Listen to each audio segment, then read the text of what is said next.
Impact Theory Comics is a new independent publisher, and they're releasing their first comic, Neon Future. The comic is a collaboration with world-famous DJ and producer Steve Aoki, and it's written by the Eisner Award-winning writer of Justice from DC Comics, Jim Krueger. With artwork by Neil Edwards and Jeremy Rapek, the artwork and story are absolutely mind-blowing. If you like science fiction, you're going to love this comic, so head over to your local comic store or Comics Conspiracy, and get Neon Future issue number 1 on your pull list ASAP. And while you're at it, if you have Instagram, you can see some of the artwork for yourself. It's at IT Comics on Instagram.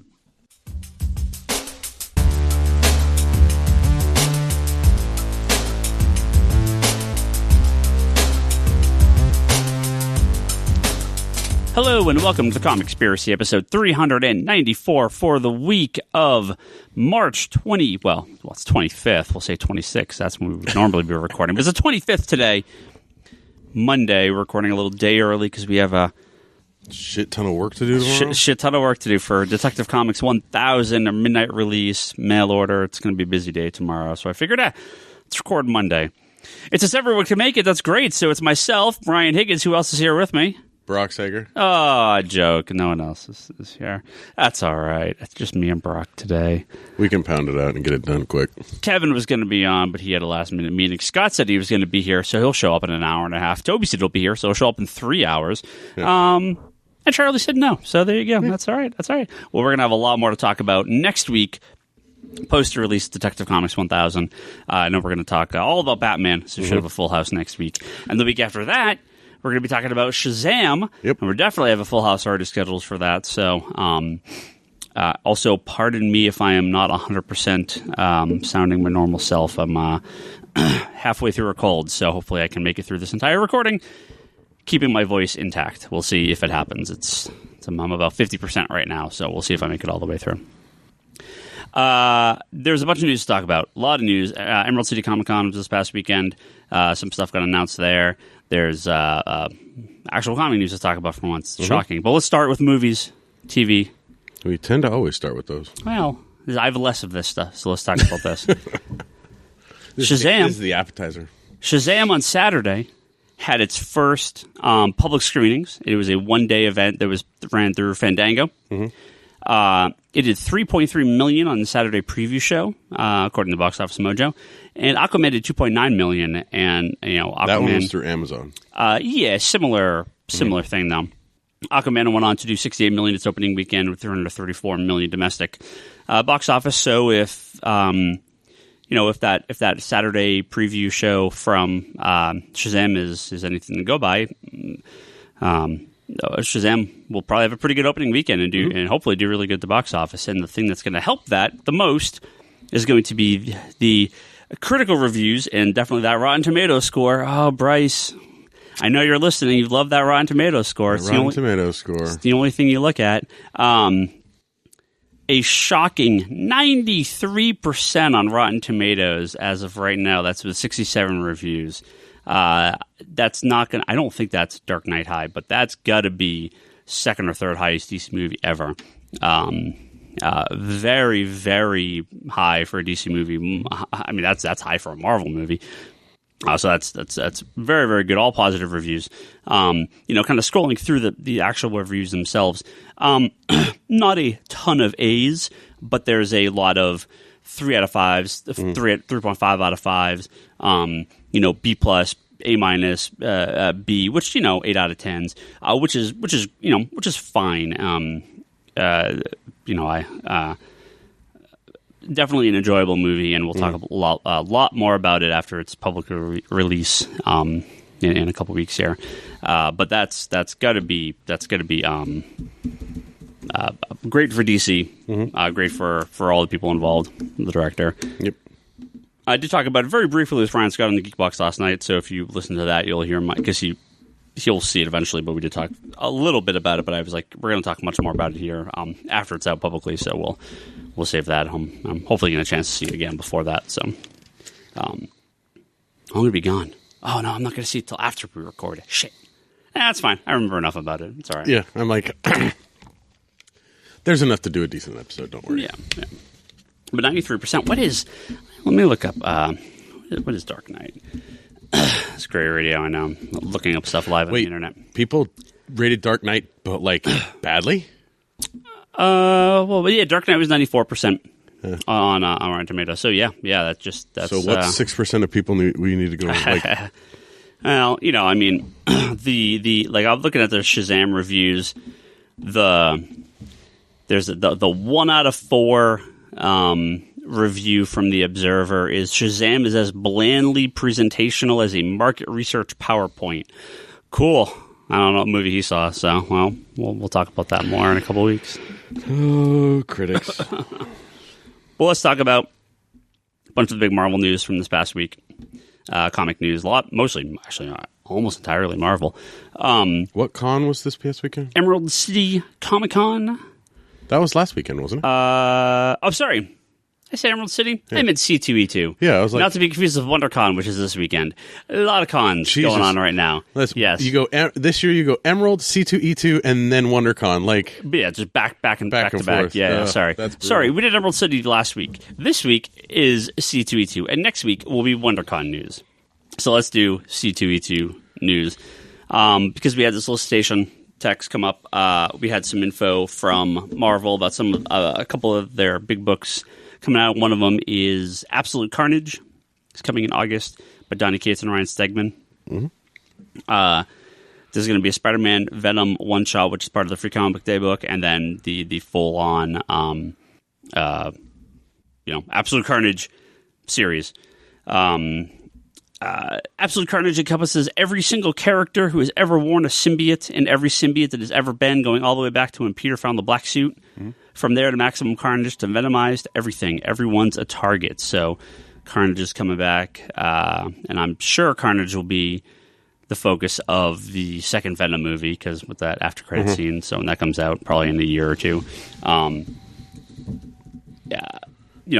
Carnage book has been pretty fun. Donny Cates is a pretty fun writer, and Carnage is a fan favorite character. So I think there's a lot of push for the series. But there's not it. There was a bunch of stuff that we didn't know. We have Absolute Carnage. We also got the official announcement of Jonathan Hickman's return to Marvel with new X-Men. New X-Men or just X-Men? New X-Men comics. Sorry. House of X and Power of X, 2 6-issue miniseries. They'll be going, back and forth. Kind of him writing 2, like he was doing Avengers and New Avengers. Okay. And there's a ton of characters you recognize. Some characters that don't look super familiar to me. Magneto, Professor X, Wolverine in his Wolverine Weapon X design. There's Wolverine in his brown costume. Firestar's on this team. Cool. Old school Dazzler. Cable, who, he's dead now. We'll see if he's alive in a bit. Hasn't Cable died 500 times? Mr. Sinister, Warlock. It's from every, Cyclops in kind of his 90s look. There's characters from all sorts of different iterations of the X-Men in here and different variations on the same character. So when they did this announcement, they basically said Giants has X-Men, the Jim Lee X-Men #1, Age of Apocalypse, Morrison's new X-Men, and now House of X and Power of X. This is they're setting this up to be a major, major event within Marvel. What does it mean? What are they doing? My guess is Scarlet Witch goes, everyone's a mutant. Or everyone's an X-Men. Well, it seems like the different. That's Scott. He could tell me what he thinks of Power and House of X, but this is it's just multiple versions. Yeah, we just had to start broadcast today, so that's all right. Jump on in. We're talking Jonathan Hickman's House of X and Power of X, announced this weekend at C2E2. Hold on, let me get your mic on.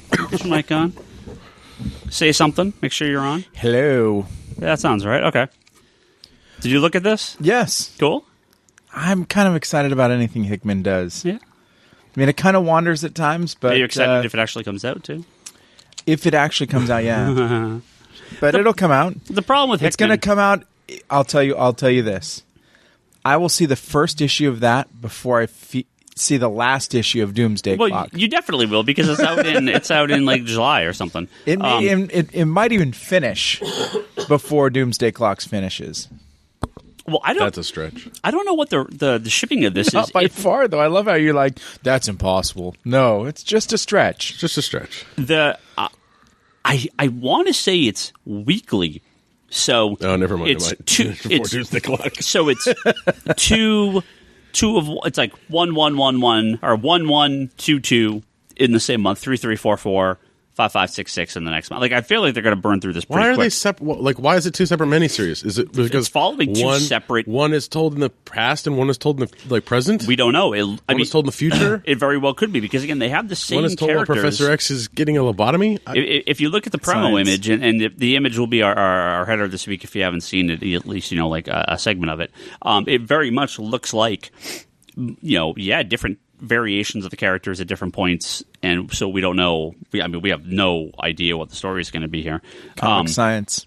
What's that? Comic science. Comic science. Yep. But the funny thing is about the X-Men books, and then Absolute Carnage is that Marvel released a little infographic that says War Realms in April, House of X and Power of X in July, Absolute Carnage in August, question mark for December. Do they not know, or do they not want to tell you and everything's tying together? They're not telling us. Gee, if everything could tie together, wouldn't that be amazing? But that's not what we do. They said that there is a direct... let me read this from C.B. Cebulski. The Marvel Universe is a tapestry of connections with hidden clues and incredible detail woven into every story.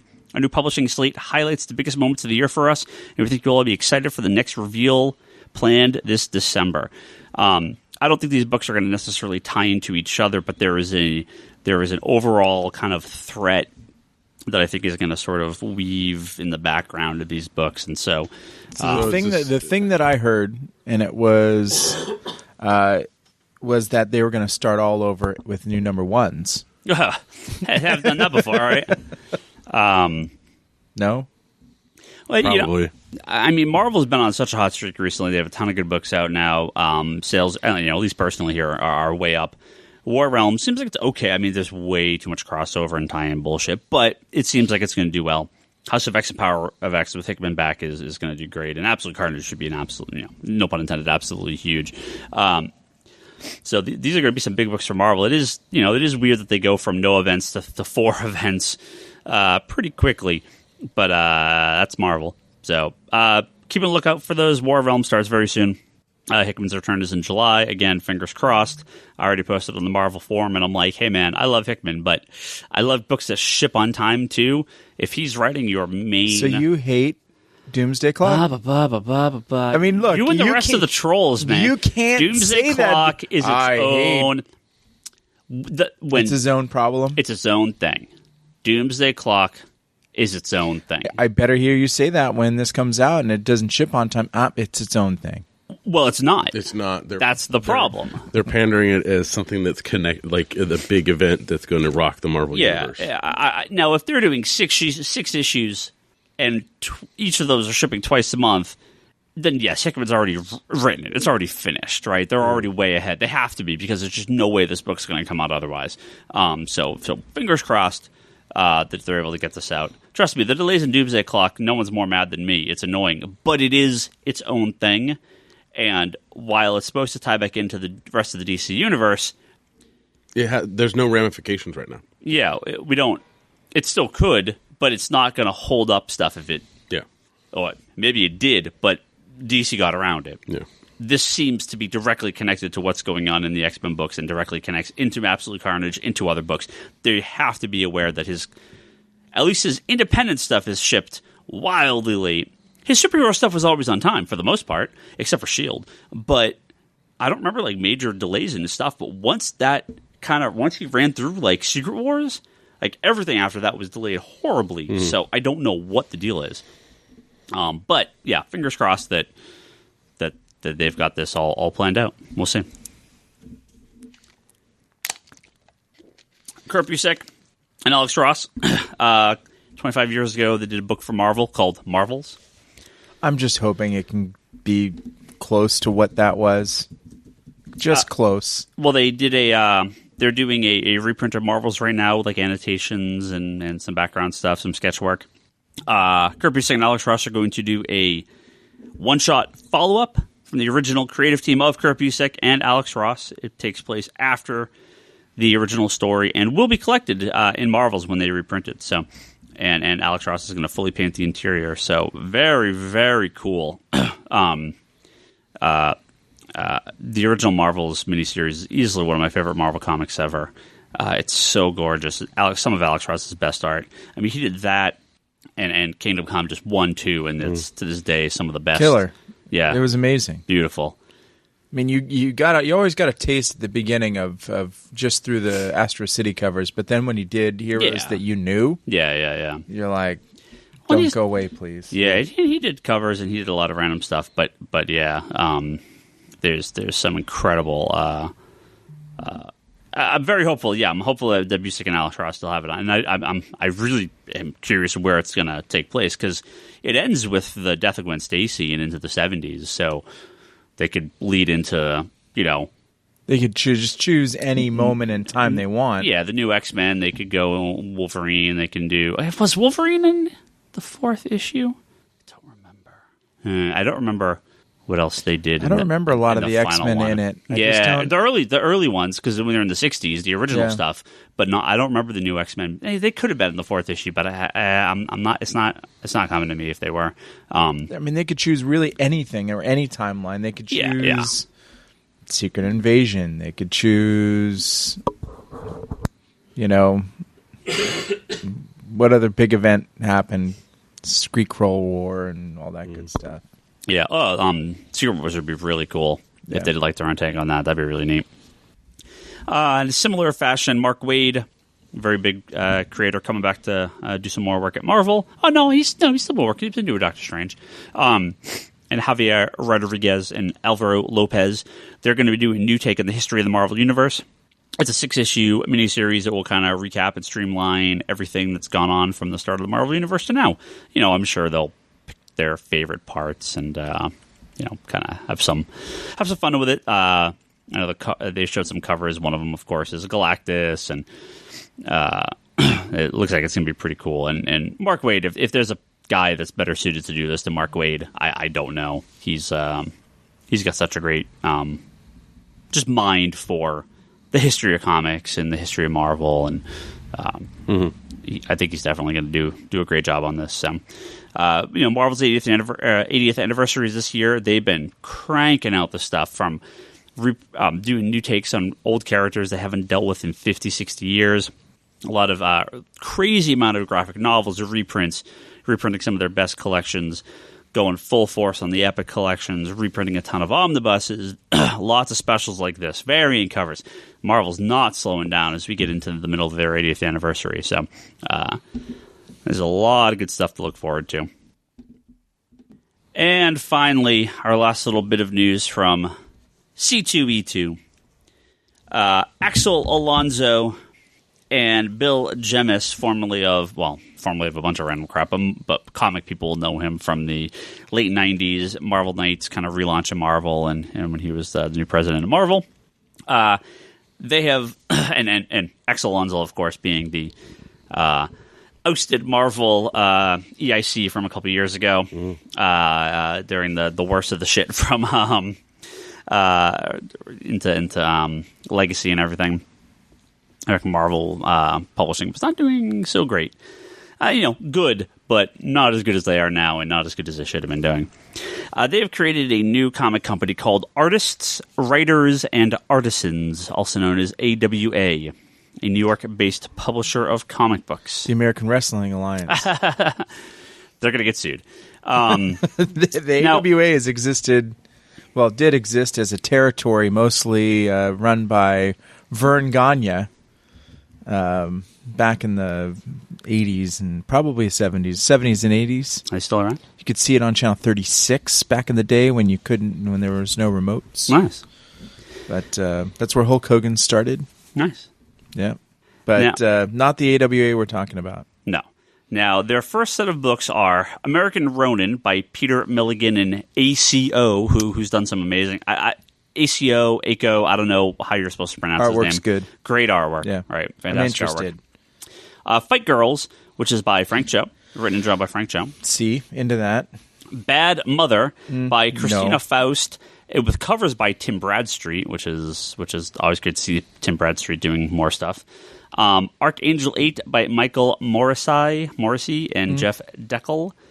And there's other people. They have people on their board like Reginald Hudlin, J. Michael Straczynski, Margaret Stoll, Greg Hurwitz, and Garth Ennis. And I'm sure all those people will be doing their own books. Now, here's the problem.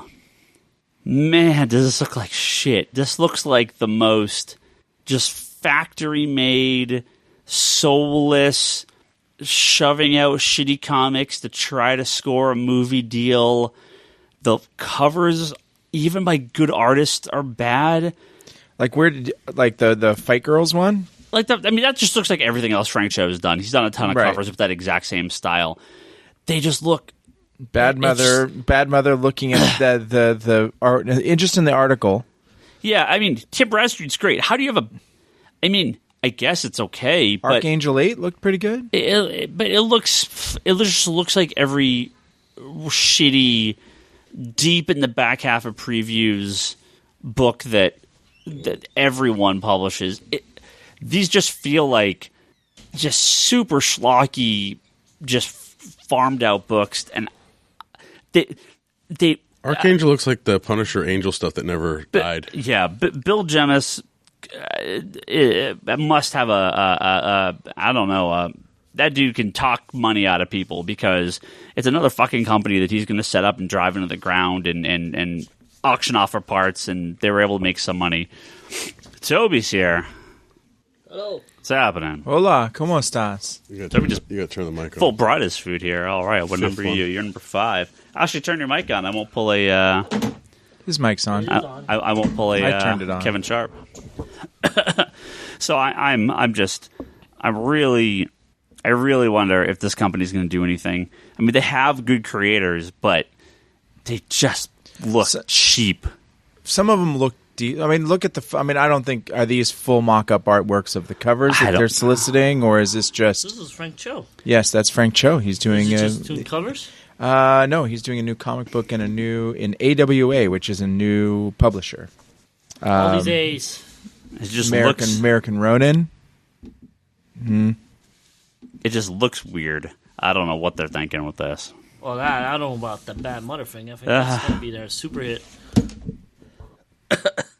It's all right. It seems like another one of that. What's that Indian company? But it's right, exactly, right. Yeah. What was it called? But it's a people that get a ton of money out of investors that be like, we're going to make these comic books and then we're going to sell 3 movies and you're going to make hundreds of billions of dollars. Whatever happened to that company? They fucking went out of business, probably, just like every other company. They just disappeared.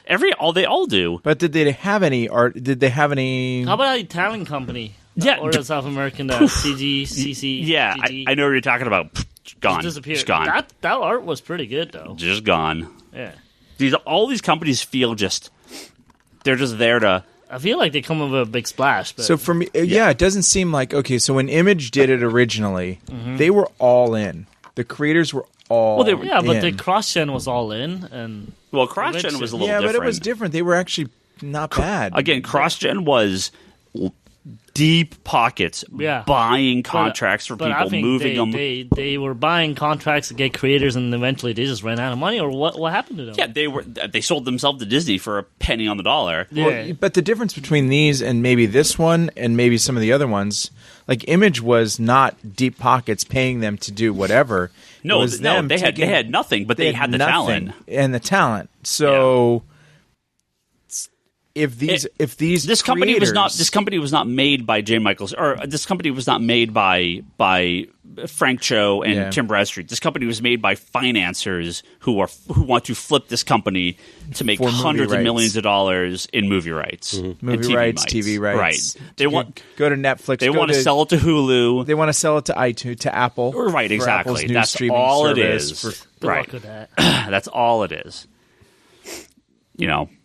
For the comic people, it's tens of thousands, hundreds of thousands, maybe a couple $1 million. It's chump change, right?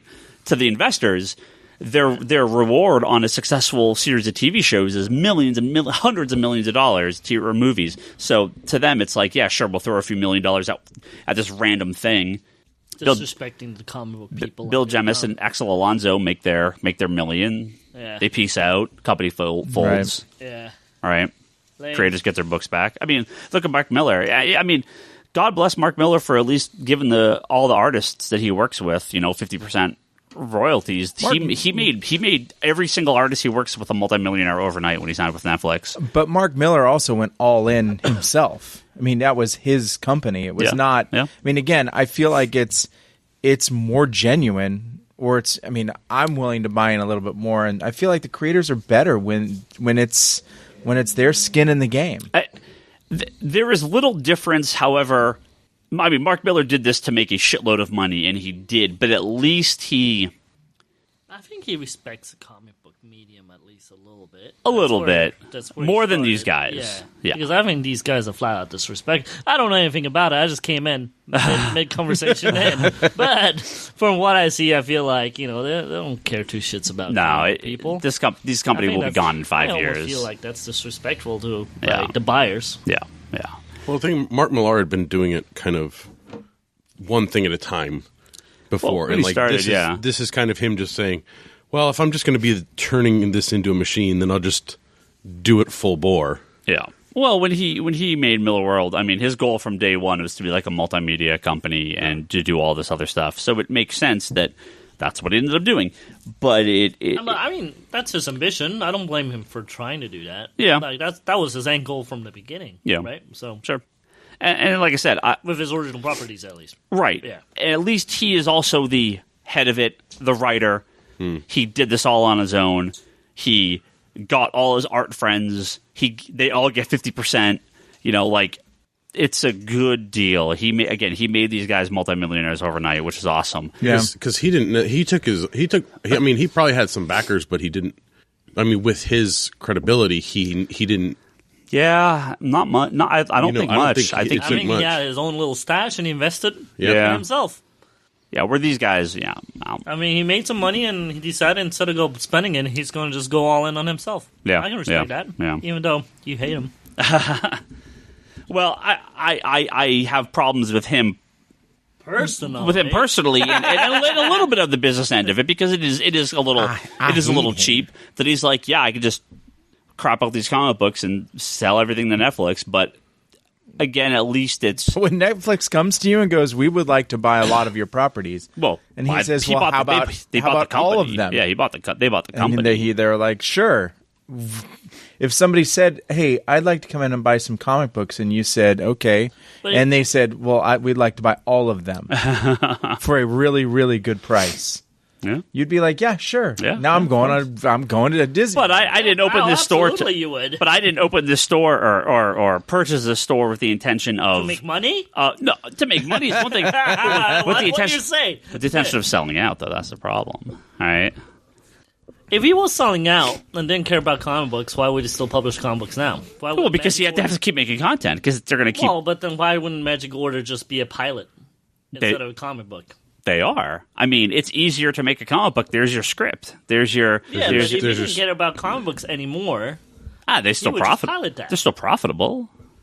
I'm just saying. Yeah, it's just the comics are just the storyboards. Yeah, they're just running through. I disagree on that one too, but. I think if he didn't care anymore, you wouldn't see the Magic Order as a physical comic book. I'm just saying. Yeah. It's true. I think he still cares, and that's why he's still seeing stuff coming. I'm sure he knows how to write a comic book script. He probably doesn't know how to write a movie script. So he's like, cool, I'll write this 5-issue comic book. We'll get a good artist to do it. We'll make some money, get some hype. And get a script writer. And then someone comes in and takes my thing and adapts it, right? But again, more power to the guy, and more power to the artist for working with him. Just whatever. Just whatever. It's because he hates the guy. So final story. I hate you. Before we move on to some questions, this is gonna be a short episode. You guys have heard of Man of Steel?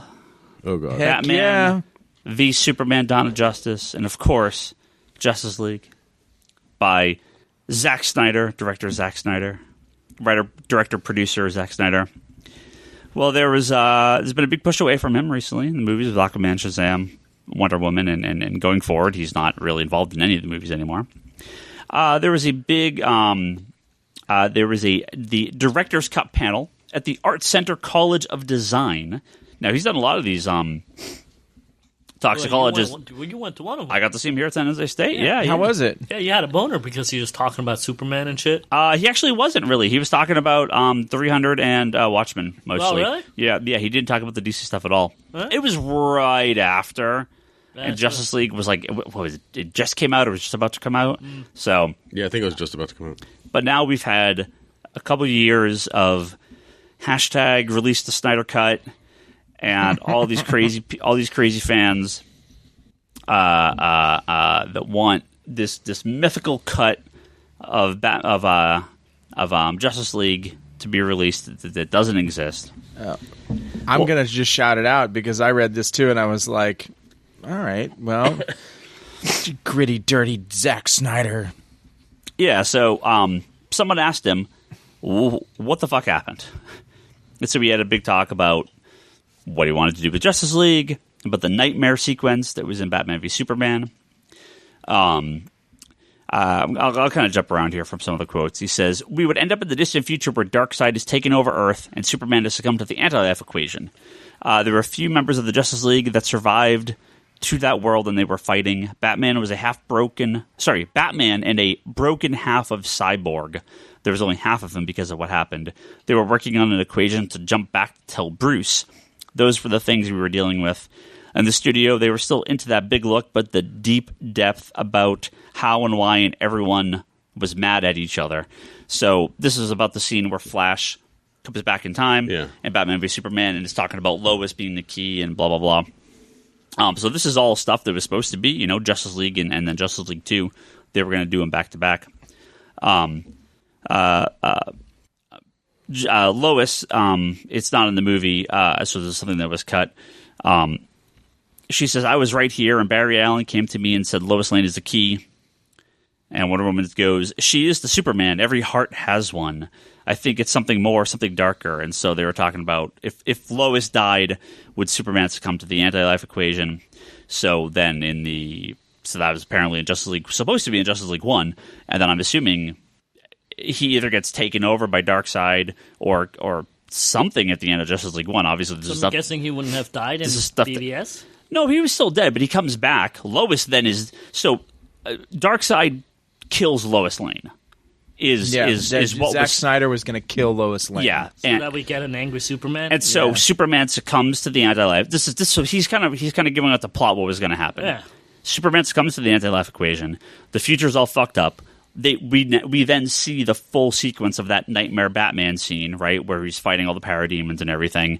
But they were able to send Flash back in time to prevent future past. Right. I mean, it sounds fucking cool. Yeah. But this also sounds like DC after BVS was like, and hard left, we're not doing any of this stuff anymore, which does kind of screw up everything he set up. I don't know what the answer is. It sounds cool, but it also sounds like Warner Brothers just didn't want any his stories going forward anymore. So I think a lot of us just too early though. It sounds cool, but unless he already established it. You have to establish what it is to begin with, Yeah. Yeah, I just don't know. For some reason, him being really invested with the Superman versus Batman thing is just really weird. Snyder? Superman would be a bad guy, right? Yeah. I don't know. I'm not with it. Well, again, Snyder likes his one take on the DC universe, so he wants angry characters. Yeah. As much as I like I want angry real characters. You know what they should have done? They should have let him direct Red Son. Well, as much as I like these characters, or as much as I like his take on them, you can't have a direction. Can't have a Red Son unless you have right. That's what I mean. It's too early, right? Yeah. If you have like 2 or 3 good Superman movies, I absolutely would be down for a in continuity Red Son style of story. Right. Dark Knight as the final Batman movie would be incredible. Yeah, right? but not as the first. Right. I mean, that's my problem with the whole DC universe since the beginning. And I can, as someone who obsesses over the comics and to see every version of the film, I can kind of say, yeah, and this is Dark Knight, cool, and then we move on.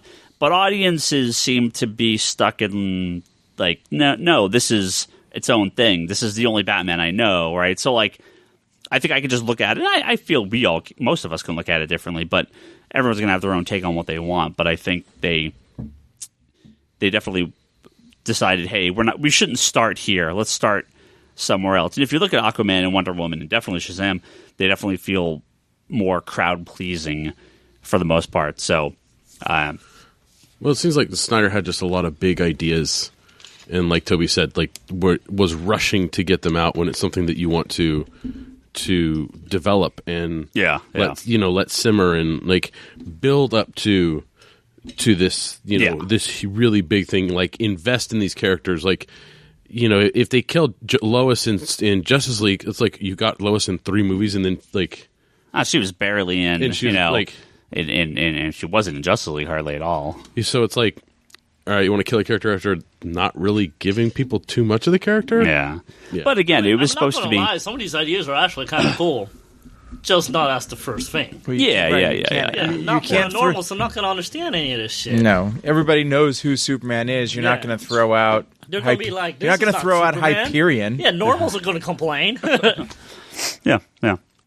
So that's the Snyder Cut, and so there was another article over this weekend that said, "Oh my God, I talked to Zack Snyder. The Snyder Cut exists."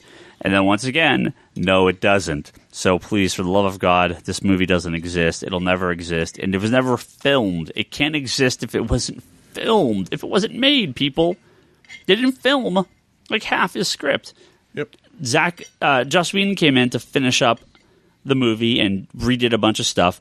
There's deleted scenes. There's cut stuff, obviously. But the Snyder Cut, quote-unquote, does not exist in any sort of filmed version. They didn't shoot 99% of what. Maybe they can get like animators to animate it and just cram it in the middle. Someone can animate this.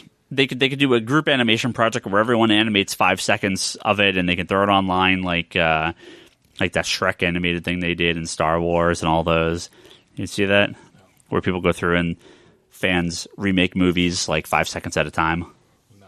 You ever seen these? No. No interest in this. Is your mic on? I don't think it is. Of course, because you turned it off. I just want to make sure you're not your loud self. That's because he's not. We didn't ramp him up yet. Start talking about cartoon Wolverine and make the sound effects. I'll get loud really fast. We're gonna move on to some questions. And the Iditarod. You mean I did it? That was apparently very popular. I can't believe that many people listened to the end of the podcast. Well, they go. Wait, there's 20 more minutes. Yeah, you almost killed. They were more curious about how we almost killed one of our listeners.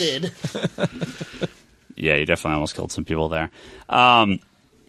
Did you say we just finally lost some people there? No, I said you almost. I think you almost killed Travis over at Current Comics. I think he said he had to pull over during the Iditarod stuff. Almost crashed.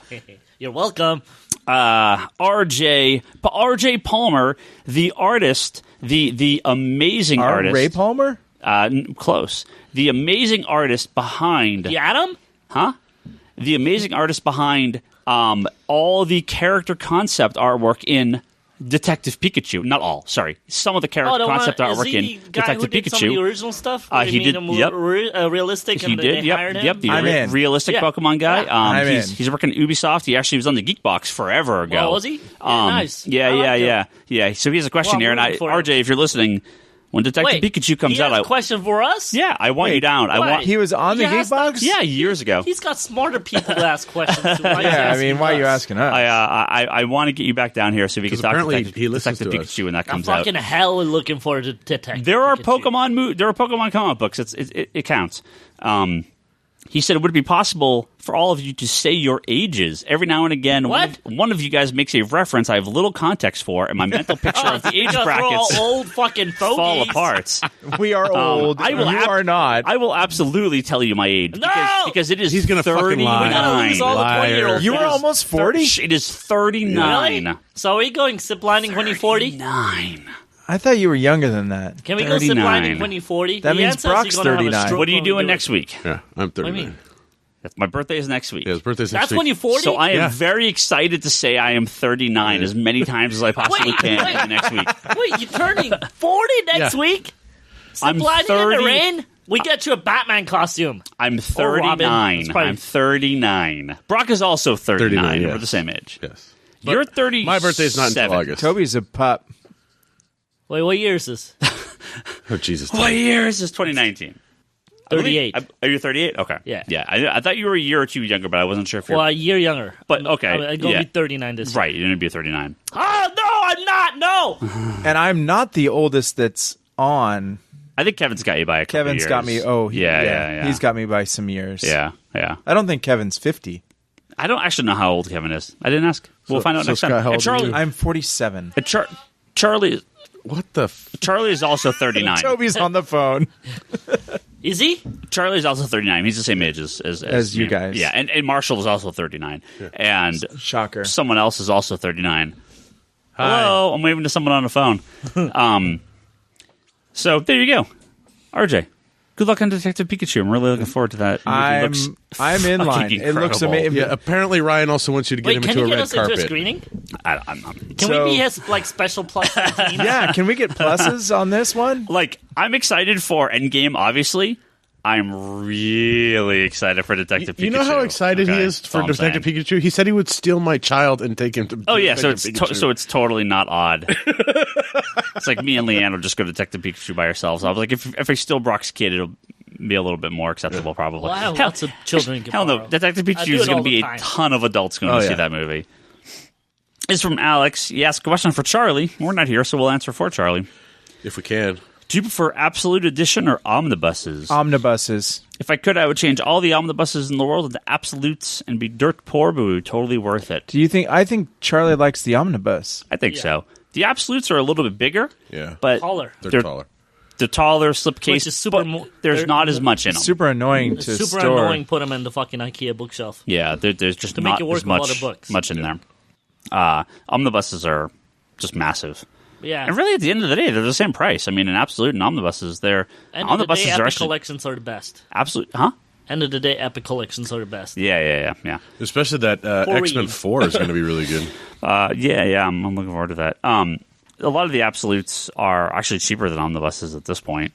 So, I mean, I think it just depends on what it is. Like, I like Absolute for like certain things. Like, I really enjoy the Absolute Sandmans. Like, those were done really well. Those are a bit of a step up from everything else. Those are a step up from everything else. You know, self-contained, like, kind of, you know, like Absolute Hush or, you know, like Absolute Identity Crisis or Absolute, like one, like, even if we got an Absolute House of M or an Absolute, you know. Yeah. I don't know if it's specific to DC. Well, there wouldn't be Absolute House of M's. Those would be omnibuses. No, just the main story, not the individual stuff. Because the absolutes are not that long. No, the absolute. I'm saying it just contained House of M, the main House of M. Like they just did the Flashpoint. Yeah, but the absolutes are DC only too. So House of M will be omnibus Marvel. Yeah, I'm saying like whatever Marvel would do for an absolute size.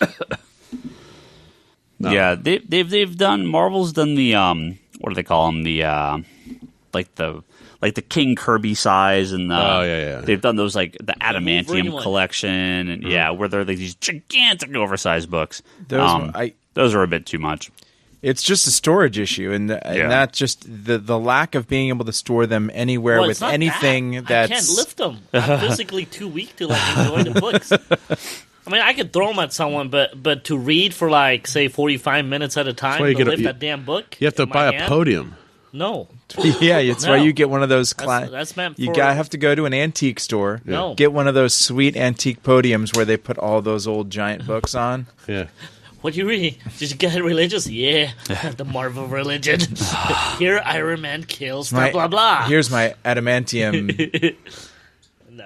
Oversized. Complete. You just slam it down to get that nice thud of a heavy book hitting something. Do we know if our friend Tyler Willits went to Chicago? He sure did. He did? He sure did. Nice. He apparently got a She-Hulk bust and is mad at me that I've started something in him. Oh, no, he's a big She-Hulk fan. I know, but I've pushed the button for him to buy statues. Oh, really? Yeah. But he's a She-Hulk fan. I know. That's what I told him. There's not that many She-Hulk statues. No, there's not. There's not that many. He's in good shape. Yeah. Just until the She-Hulk movie comes out, super bad shape. Then he's in for it. Then. Then it's props. Peter asks, "What are your hopes? For Detective Comics 1001?" Well, our hopes, or Ryan's hopes, is to make lots of money, have lines out the wazoo, and have people come in nonstop tomorrow night. 1001 is how many you want to sell? He asked about 1001. Never mind. It's Tomasi. Yeah, he's just continuing what he's doing. Yeah, and the whole story is going to be about the Arkham Knight. I mean, it's from the game, but it's going to be a very different take on the character, obviously. So, my hopes are it's a good story, and that people stick around. We'll get some people that come over from 1000. So is 1000 a kickoff story or a kind of or is it a singular story? I believe the Tomasi story. Yeah, the lead story is the kind of the first chapter. Okay, cool. It's unclear if 1000 or 1001 is actually the full first appearance of the Arkham Knight. He may be in 1000. He might not really premiere until 1001. That's a big question for the speculators. So we'll see. Arkham Knight is coming to comics very soon. Yeah. Yep.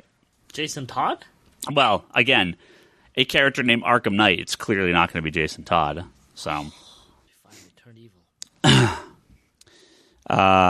Joaquin says, with the inevitable success of Shazam, is there any other DC properties with a similar tone you guys would like to see made? My vote is for Static Shock. I can see you saying Mr. Plastic Man. Oh God. That would be fantastic. Yeah, I know you're right. A very funny Plastic Man movie. And Booster Gold, the Blue Beetle, of course, no question. I know you're Ryan Higgins. Justice League International. Those would be the funniest things ever. I would see a Justice League International movie 800 times in the theater if they made one. Blue Beetle, Booster Gold, Fire, Ice, Martian Manhunter. You just straight up just get Oreos. Who is Oreos Nabisco? Who makes Oreos? Yes, just Nabisco. get them to finance the movie. Yeah, the big major sponsors is Oreo. Martian Manhunters eat them over. Just eating Oreos through the whole movie. It'd be so good. All right. Who do you guys want to see? Lighthearted DC movie.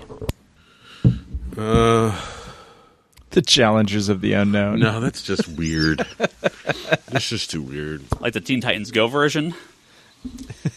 Did you see Teen Titans Go to the movies yet? Yeah, they just ripped on the Challengers of the whole thing. I love the fact that the Challengers get into the what was it? The adults, the award show. Yeah. And they're the Challengers of the Unknown. I don't lighthearted. I would almost say I would like to see a Wonder Twins movie. That'd be cool. But that Mark Russell Wonder Twins is not the best. No. That would not be where they take it. I know, but I'm just saying it's I like the first issue. The answer is no. No Wonder Twins? No. Why not? We're talking lighthearted here. What else are you going to do lighthearted? Other than Prez. Or Major Bummer. No, the old one. Prez the old one. No, but the new one's better. Major Bummer. Major Bummer is great. I don't know. I don't think DC doesn't own that anymore. No, it's a Lobo. I mean, Lobo's not lighthearted. Yeah, but Lobo is lighthearted. Lobo would be DC's Deadpool. Oh, okay. It would be just Stargirl and the robot dude. Oh, that's coming. Stars and Stripes. That's coming. I know it's coming, but yeah, that's going to be lighter. Yeah. I'm waiting for that. It's also the entire JSA. I'm so excited. Oh, is it? They basically cast the entire JSA for that TV show. You don't even know how excited I am for that. Yeah, no, I was that excited for Titans and stuff. So it's gonna be great. Jesus, one of the two, says, "What continuity is the Batman Beyond book? Is it Earth 0 or Earth 12, which is the animated universe? I don't know. I assume it's the old one was in the regular DC universe, just in the future. I'm assuming this one is too. They've had regular Charlie DC is stuff the guy going to on. ask because he actually read all the books. Yeah. Where's that big man? Working. Oh, he also wants to know, fucking work. Is do hate train against all the time. Tom King, no. Brian Michael Bendis, no. and Scott Snyder. No. I've heard some other podcasts just lay into them lately. Not really getting why. Why? Oh, people hate Tom King. Why? A lot of people hate Bendis. What's there to hate about Tom King? Snyder. Other than he wouldn't let Batman get married. Did you hear about his Uber driver? No, that was pretty funny. No, I didn't hear about it. That was pretty cute. I guess some Uber driver was like, "Oh, you ride Batman?" He goes, "Yeah." I saw that. Did you see that? He goes, "Night of Owls." He Court goes, of Owls, no. yeah. Or Court of Owls. And, Scott Snyder. No, and then he said a couple other ones. He goes, "No," and he goes, "Well, which one did you do?" And he goes, "Remember the wedding?" He goes, "Why'd you fuck that up?" Yeah, that's pretty good. That's pretty good. That's not hate though. That's cute, man. Like there is weird internet hate against Tom King, Bendis. I mean, a little bit Why against on Snyder, Bendis? huh? Why on Bendis? So I do say I think I like the Tomasi. I'm calling you out, Clinton. I know you're listening, and I'm calling you out, Clinton. Is he writing as Jesus? Oh, he's not a Bendis on Superman fan at all. There's a lot of hate for what Bendis has done on Superman, and I think you just have to look at. But I do like the Tomasi stuff. I have no idea how true this is. Let me infer something though from the way the first couple story arcs have gone. I get the feeling. Bendis came in thinking Superman was still kind of like New 52 Superman. Oh, right. He was misinformed. And it was like I'm gonna refresh everything, and then people were like, "But wait, actually, it's all okay," because I feel like everything gets taken away, and then within a story arc, everything is back. So Lois, John, the Tomasi stuff, all that stuff, that setup has all been brought back within a story arc. But then doesn't he go and take something away the next story arc? Not really. Okay. Well, I haven't. I'm going by history, right? I honestly don't know. I think I read 2 issues of the Bendis stuff, and it didn't bother me. But I like Bendis in history, so therefore I don't understand the hate. But I haven't honestly read the new Superman stuff. I think his Superman stuff is legitimately fantastic. I've really enjoyed it. Would you say that if Superman was Marvel? Who knows? No, I'm serious because it's hard to judge you in DC sometimes. I think he's got a really good eye for Superman. I think he's got I think he knows what makes that character special. Tick. And is it as good as what Tomasi does between the three of them? Hard to tell. I think we're just too early. Okay. Tomasi nailed the family dynamic. Yeah. Bendis is very close. He does a very, very good job with Superman, Lois, and John. All right. And I like the story around. He's even kind of like we knew Mr. Oz was like kind of a bad guy, but they're even going into like how fucked up he is, and they're doing more stuff with Jonathan and with John and bringing the kid back. He's writing Young Justice, which again. We've only had a little bit of Superboy in there, but he's done a great job with Superboy in those couple issues that he's written already. So I think he's got a really good voice for Superman. The Leviathan stuff coming up sounds really good. I'm a little confused by the name because we already have Leviathan. It's a Grant Morrison Batman Incorporated thing. So I don't know if there's any connection, but I'm really looking forward to see what's going on. The Tom King hate is just because people hate his Batman run. Despite because it being, they were planning to get married and he fucked it all up. That's some of it. In real life? You have the poison you have the Poison Ivy people, you have the who are fucking out of their minds. I don't understand the Poison Ivy people. It's the same people that do... They're like WWF? No. They're cosplay people that do all the stuff. For the people that can't see Scott Shea right now, he is making funny faces and Jubilee's it's just freaking weird. They're weird There's people. a lot of people that want Poison Ivy to be a good guy. They're all the cosplay people. Well, she has always been They a don't villain. want to cosplay a bad person. Right. But she's always been a villain. Trust me. She's a villain. Harley's a villain. They're all villains. The Poison Ivy League people really freak me out. I don't get it. They're weird. They're really weird. You when you're online talking about Poison Ivy, you have to choose your words wisely, otherwise they will pounce on you. Yeah, it's really weird. It's disgusting. Okay, so you think that's what it is? And a lot of people they're like, Batman talks too much in Tom King's books, and there's weird panel layouts. There's too much reading. He's not fighting. Well, there's actually very little reading, but there's not enough fighting. There's not enough. Why is he not fighting? Why is this book making me think and have feelings? I don't want to cry when I Tom King's Batman is so good. And that annual 3. And I don't really see a lot of hate for Snyder. I mean, Justice League is a very in-depth oh Jesus, you almost got story. You almost got it. There is a lot going on in Justice League. It could be, I don't want to say confusing, it could be a bit much to take in sometimes. No, I think Tom King. Scott has really developed into like I know building Thanks. a story. I appreciate it. And like putting layers on. Let me have my Mountain Dew, Mom. What? I don't know what they're doing. This one, I don't know this one. But no, Scott's really developed, and like him going and taking over Justice League just after Metal just shows kind of like how like big scope he's become. It's ridiculous. Do you think the Dark Knight quote is coming here? Like you stick around too long, you become the villain, so all these fuckers are turning on them like, you go. And then now it's like, fuck you. It's just morons on the internet hating on everything. Yeah. Mom, where's my Mountain Dew? West Coast Avenger wants to know what's everyone's number one West Coast Avengers. Number one favorite superhero. We know we have two big Cable fans, but what about everyone else? Signed, the number one Hawkeye fan, West Coast Avenger. Noah, Speedball, and fucking Firestar. They're pretty good. And am I missing anyone? For him? Yeah. It's just Speedball. No, he cares about the other ones quite a bit too, especially Nova. It's Speedball. I have a list the length of my arm of my favorite obscure characters and favorite weird characters. Top 5 obscure characters. Oh, go. I know. The fucking Worm and Shazam. You love the Spot. No, that's Seth. Seth loves the Spot. What about Kangaroo? I love myself some underpowered Spider-Man villains like the Gibbon and Kangaroo and White Rabbit. Rocket Racer. Oh, Rocket Racer! And the Big Wheel and Will o' the Wisp and I just like reading the Superior Foes of Spider-Man.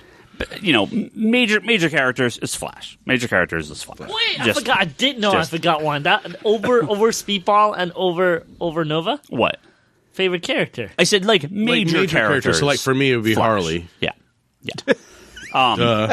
If you know, we're really surprised there. Yours is Gambit and Rogue, or just Gambit. No, actually, it is Nightwing. Are you liking Mr. and Mrs.? I do. Yeah. Yes. I heard it was really good. Like one of the better books published. I like it, but I'm only Craig read tell you to that? number 3. Craig was like, I love this book. I only read it to number 3. I only read it to number 3. He's like, he says it's honestly good. You need to read it. I'm like, it's honestly good. He's like, it's not just because I like Rogue and Gambit. When is it dishonest? The first trade's out, isn't it? Yeah, I think so. No, again, when you talk obscure characters, Speedball and Nova. He's asking obscure. No, he said not favorite obscure. superhero. Oh, favorite superhero. Yeah, Nightwing. Yeah. I mean, I don't even think Gambit is a superhero. Like my answers are like Speedball, Neil Gaiman's Sandman, and the Flash. Yeah. They kind of are like. Wait, are we going obscure? The 3 triangles of like. It's like Kid Ryan. Ones. It's like Kid Ryan, semi-adult Ryan, and then adult Ryan. Right? Well, it's not just that. It's like the weird obscure character I like, the super like literary nerdy thing that I think is way better than everything else, actually better than everything else, and then my favorite like superhero ass superhero better than everything else. You just think that between those three, Sandman's up there. It's hard to pick. I will read that one day. I'll do a journal and I'll read it on the podcast. But Scott, it's not even a question. Your favorite character is Spider-Man. Like, come on, Spider-Man. Yeah, it's not Iron even a Fist, question. Silver Surfer, and then Batman. Very nice. What about Aquaman? I thought you liked Aquaman. Just because I'm a swim coach doesn't mean I have to love Aquaman. I just like Aquaman. Namor? Swimming, the little short shorts? Namor With the or little Aquaman? fly everybody ankles? just is like, you love Aquaman. I'm Yeah, like, Namor. no, I like Aquaman. I say Namor. I don't you want a Spock-looking Aquaman. No, but that's not it. DC wise, I love Wally West. Nice. Well, that's great. Wally's probably my DC guy. Nice. All right, Verum Libertas on Twitter says, all right, Mr. Libertas. I have to give it up to West Coast Avengers, though, because I'm a big Hawkeye guy, too. And I read a lot of those miniseries back in the day, and I love Mockingbird. She's my Black Canary equivalent on the Marvel side, and all that West Coast Avengers is the best shit ever. I think she has a better regular outfit. I like Mockingbird's uniforms. The old school one? The all of them. Flaps? I kind of like all of them. They're weird. Or the modern one where she's more like Black Widow? Like when you go to I love that team, man. They got U.S. Agent, fucking Moon Knight. Dude, you lost me at U.S. Agent right there. U.S. Agent is the man. No. I like Darkhawk was on the team. Oh, that's great. Darkhawk. At the very end. That must have been very end. That must have been They were just ForceWorks. Struggling. ForceWorks. It must have been ForceWorks. ForceWorks is my favorite awful Avengers team. Yeah. Not the Great Lakes Avengers. You guys know the story, the famous story of how Ryan was so nice to me. Where I walk in, I'm like, man, there's a ForceWorks trade. I think I kind of want it. I can order it for you. I'm like, yeah, let's do it. I'm like, how much is it? $40. Ah, fuck it, do it. And then he goes, I wonder how much the entire run is on eBay. $15. Done. I just got it for myself. I'm like, you little bitch. Well, I actually need to and then, the run I got is like maybe a third of it, and it will never trade, and it will never have the second or third version like Walling ever coming out. No. And he goes, oh yeah, I just bought the entire run for $15. I need to track down another number in front of me. He did it in front of me. It was damaged. Like, it has that gatefold cover that folds out. So that's fucking karma, right? That's right. You did something similar to me where you bought the entire run of Batman and the Outsiders. Did I? Yeah.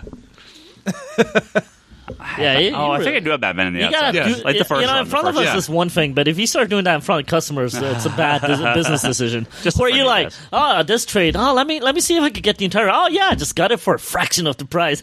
Sucker. Wait, you already paid, right? Sucker. No, credit card, please. Verum says, card, put it in. Hickman. Are the X-Men back to being a top tier, or is this another on a long line of meaningless reboots? Is it a reboot? A little from column A, a little from column B. Maybe they'll throw them in a white event. I don't know. Oh boy, I'm hoping that it's Bryce. Please be listening to this. I'm hoping. What I'm hoping, jumping up and down right now. What? It's basically going to be the next incarnation of Morrison's run on X-Men. Yeah, that's what it's going to be. Well, he hated it, but that doesn't mean it wasn't really good. Yeah, but he's going to say it's going to be the Grant Morrison run, but good. But better. Yeah. No, I just want to get mad at Brock for talking about the white event. He gets so bent out of shape about the white event. Well, you do kind of beat that into the ground. There's certain, that's my thing. Brock just doesn't. Yeah, he doesn't give up on things. You just dig. That's right. It's not a reboot, but it's gonna be a big push to kind of get the X-Men back. The current Uncanny book has been very popular, so I think they're just going to continue that. And Uncanny's still going to be going on, as far as I know. Sure. I thought they were going to scrap it, but it sounds like it's still going to go on. So, but yeah, I expect it'll just continue. Next question. Random Taurus says, "What's your favorite anniversary comic? Amazing Spider-Man 300, Batman 666, Detective Comics 1000 out this week. Got a favorite anniversary comic? No." I really liked... just no. I don't. I really liked, was it Batman 900? No, 800? Which one was 800? Well, my favorite was Batman 700, where Batman is half naked on the cover with a sword and fighting Ra's al Ghul. Ra's al Ghul, Charlie, not Ra's al Ghul, like everybody else that says it's wrong. Ra's al Ghul. That's it. Cool. Yeah. For an anniversary issue. Oh, I loved Adventures of Superman 500 when Superman came back. That was a good issue. I thought quite a bit. And Superman 75 already died. Can't go wrong with that one either. But I don't easily some of my favorite anniversary issues. Amazing Spider-Man 300 you can't beat. Can't beat its first that's Venom. Probably my favorite. Yeah. But it's not. Again, for newer Spider-Man lovers, I don't love Venom. I like him. Yeah. And I don't like Carnage at all. He's terrible. You're about 20 years too old to like Carnage. I just feel like Carnage is like every millennials. That means you're 10 years too old. Yeah, Carnage is every millennial's like favorite villain. You're 8 years too old to like Carnage. Yeah. Millennials love Carnage. Whatever it is. Because he's just so badass. He's not badass. He's like Venom, but badass. Oh, God. It's just terrible. It's like if Venom was on his rag. But Jesus Christ. Fuck, man. The line. The reaction. The line. The reaction. Not a good reaction. Fucking line, Brock. Scott says, not Scott. What? Other Scott says, does Detective Comics 1000 feel smaller than Action Comics 1000? It does. We have not got nearly as many pre-orders for it. It's going to be big. I feel like when you push something big, it's hard to push something else big really soon. Yeah. What are you talking about? I mean, it's... Here we go with Action did it first. Yeah. Action did That it was first. subtle, though. It's subtle. I'm never subtle. Action did it first. It was a humongous event. It was the best-selling comic we'll probably ever sell. Detective is the best-selling comic of this year for us, no question, but it's going to be a third of what we sold of Action. And we just because his Action's more iconic. It's because it was first. It was first. Yeah. There's a lot of store exclusive covers for Detective. I contacted. Isn't there a lot more than Action this time? I don't think so. No. Okay. I contacted a lot of people that got Action 1000, and a few people said they take a few covers. A lot of people said, I'll just get the base one eventually, or I'll walk in. So hardly anyone signed up for it. People did, but nowhere near the numbers for Action 1000. But also for us, you have a big event that comes out, and the next event, it just can't be that big. Yeah. I expected Detective was going to be even bigger than Action. Really? But it just, as the weeks went on, I was just... I remember when you were thinking it was going to be bigger. Well, it's Batman, right? Yeah. But the numbers just weren't coming in. So we've had more people signing up recently. I think we will sell out of most of the variant covers pretty quick. And I'll restock a few of them here and there. But it'll just not be anywhere near Action. So people love Superman, Well, here's the thing. Comic readers love Batman. Regular people love Superman, yeah. Right? So a lot of non-comic people came in for this, just like they did when Superman died. People obviously still like Batman, but it's a little bit different. But if Batman died, it's just like a regular guy dying. Yeah. But it just happened to be Batman. The final question is from Ulysses. Less of a question, but... He has a clone replacement. He said, do you know that Marvel is doing a box set for Daredevil by Frank Miller? I'm seriously going to buy it. So this includes... Is that better than getting the 2 omnibuses and plus the Electro omnibus? Because that's what I'm planning on doing. It's probably everything. Well, is that not everything?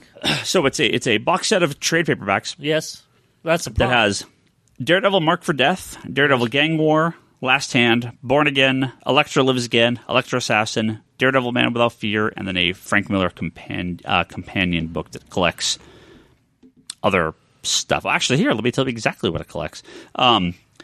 Hold on. Some previous stuff like Spectacular Spider-Man.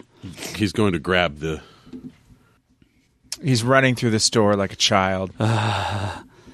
You can hear the pitter-pat of his feet if you listen closely. He's having difficulty lifting because they're heavy. Shit. It actually doesn't say what's in that. What? It doesn't say what's in the companion book. You could have done that before when they grabbed him. I just looked at it. Elektra... Assassin 1 through 8, and Bizarre Adventures 28, and What If 35, and Elektra Lives Again.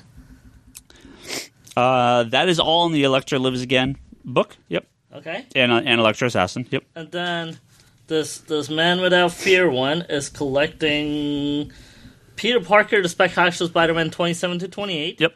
Daredevil 219, 226 to 233, The Man Without Fear 1 through 5, and Daredevil Love and War. So that's the companion book.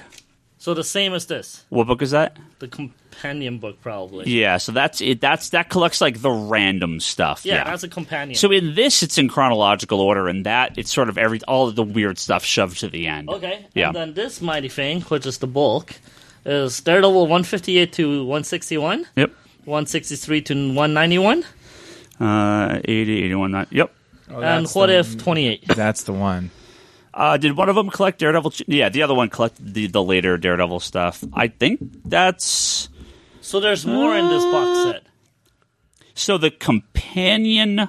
It does not say what the companion contains. It sounds like the box set is all that plus one extra book.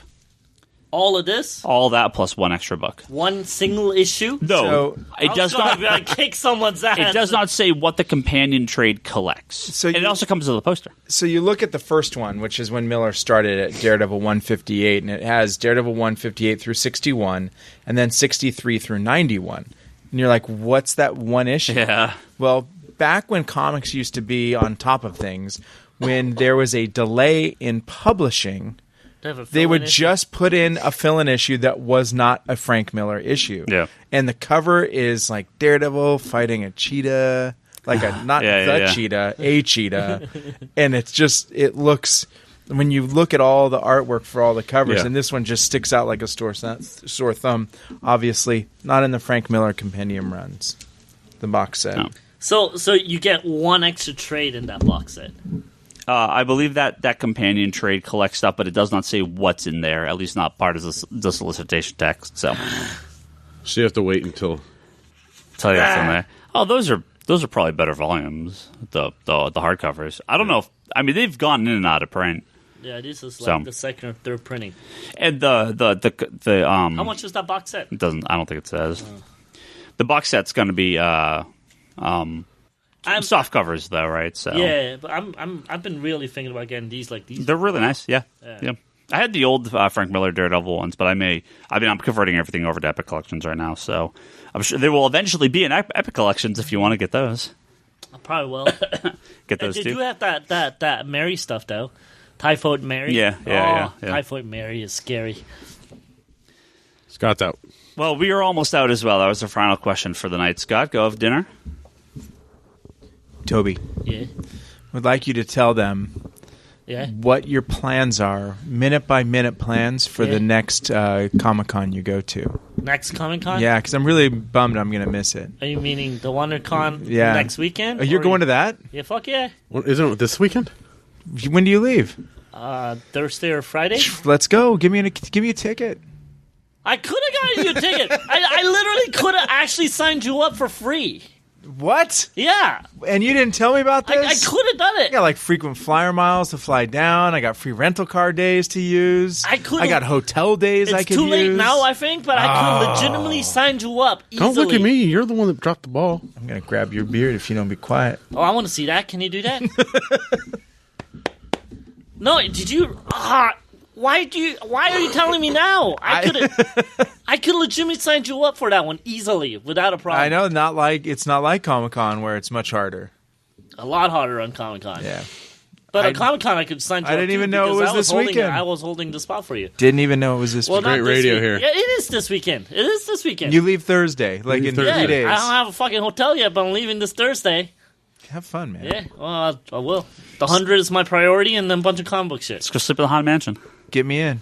Just get a tent, sleep outside the convention center. I will have to email the fucking WonderCon and see if they will be nice to me. Do it. Email them. All right, man. See you. See you guys. Thank you to all our Patreon backers. No pants! That is No Pants, Julian Titus at Nerds of Love Pants Podcast at pixelbit.com. Don't forget, they're giving away a free game. They give a couple choices every month. Is it Tiny Toons for Super Famicom? It could be. Why did I go to Emerald City Comic? Pixelbit.com. Go listen to Nerds of the Pants. Jody Lawson is canon, the Triad Comics anthology at triadcomicstudios.com. Please check them out. Don't forget about Sam Shea. Craig Anderson over at craigpanderson.com. If you are professional and you want to be a better professional, go to craigpanderson.com for Craig P. Anderson and Associates. He's got some good advice for you. It'll cost you a little bit of money, but he'll help you out. Don't worry. Joe Duff. Andrew Nelson Mendez has a Recovery of an Anime Junkie podcast. Go check that out on iTunes. Don't forget Page Turners, a comic book podcast at pageturnerspodcast.libsyn.com. And Tyler Willits over at Thursday Thunderdome, Thursday T-Dome on Twitter, and ThursdayThunderdome.com for all the recent episodes. Please go to comicspiracypodcast.com, kickbox.net, and iTunes for all our previous episodes. Give us a rate and a review on iTunes. It helps. That's what people say. So I'll say it here as well. So you're telling me this is not everything? I don't know what's in the compendium, but he's still stuck on that. We'll look. I'll ask Marvel if they can tell me. Yes. Tell the Marvel. YouTube.com/comicsconspiracy. If you're in between your videos about chemtrails and turning into a Nazi, you can listen to our episodes over on YouTube.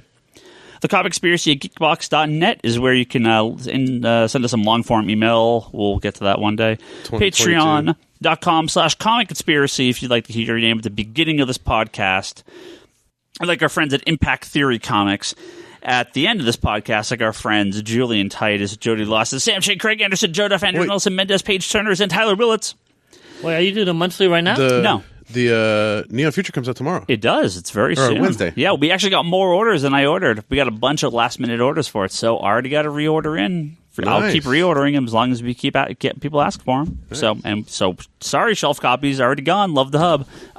Fuck the hub. Sign up at patreon.com/comicconspiracy, and you could just be nice and give us a little bit of money. You could be really nice and give us a little bit more money, and then we'll thank you regularly or pimp your stuff, whatever you want to do.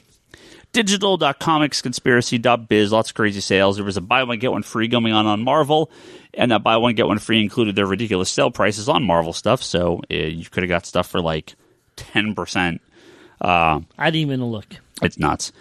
Comicsconspiracy.biz is where you can go to order comics, including Detective Comics 1000, which is out, well, now, if you're hearing them, when you're hearing this. Mm-hmm. And conspiratorBrock.com, that's Brock's blog and video pull list. Wanderers in the Fourth Dimension podcast, that is Charlie's Doctor Who podcast. And don't forget about Etsy.com/shop/Leanne Hill Art. She just wrapped up a Captain Marvel piece. It's up there, and she's now working on a Marvel family piece, Captain Marvel family piece, Shazam family piece, if you will. Nice. Get that content out. Her Shazam Diner one's really nice with Billy. Yeah. Gotta get that content out when the movies hit. Do you have a smoking Donald Duck on TV right now? The devil Donald Duck telling him to smoke more? Yeah, sure. That sounds right. Yeah, it was like the 40s. Puff, everyone smoked. Yeah. Oh, Donald loves that. Loves that dank. Ryan Higgins, Ryan. I'm on Twitter. Brock is Brock Sager. Larson Bryce. That's Bryce Larson. Hey, I'll just read everyone's name. Toby is Toby XI. Charlie's and Cindy and Chaos. Scott is CS Shea. Kevin Sharp is that Kevin Sharp. The store is Comics Con Store. Look, he's high now. He's got the high eyes. I think he just inhaled a ton of tobacco. Yeah. I think he's sick. Comics Con Store is the store. Go follow all of us on Twitter. And don't forget about the comedy button. Geekbox, Manga Machinations, and Infinite Binge. Lots of good stuff over there as well. I think my voice lasted this entire podcast. We'll see if it works tomorrow.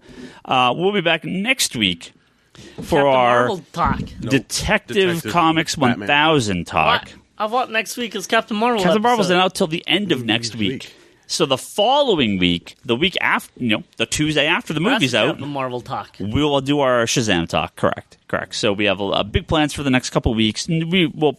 But sure, we'll talk a little bit of news if there's something to talk about, something major happens. But otherwise, we have there's 2 more cons. And we have WonderCon and Chicago is now, right? Or C2E2 just finished. Yeah. We started the episode with talking some C2E2 news. I missed that stuff. I have to listen to Comic Conspiracy and comicconspiracy.net. Yeah.